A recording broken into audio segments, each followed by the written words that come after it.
नमस्कार सर्वांना. कसे आहात सगळे? मजेत ना? काय म्हणतोय उन्हाळा? खूप जास्त वाढलाय ना? खूप जास्त गरमी आहे.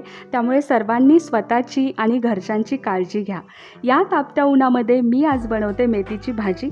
थोडीशी वेगळ्या पद्धतीने बनवते. तुम्ही सुद्धा नक्की करून पहा. तुम्ही खूप आवडीने खाल. कढईमध्ये तेल गरम झाल्यानंतर कांदा ब्राऊन होईपर्यंत परतून घेतला.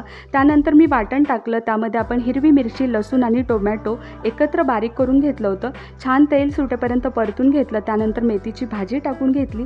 चवीनुसार मीठ टाकायचे. पुन्हा छान परतून घ्यायचे.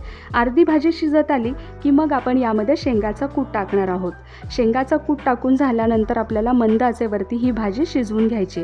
यावरती ताट न झाकता आपल्याला ही भाजी शिजवायची, जेणेकरून भाजीचा कलर चेंज होणार नाही आणि भाजीची चवसुद्धा बदलणार नाही. पहा, गरमागरम आपली मेथीची भाजी तयार झाली. ही प्लेट स्पेशल तुमच्यासाठी बरं का. कशी झाली भाजी नक्की सांगा आणि या खायला. Bye bye.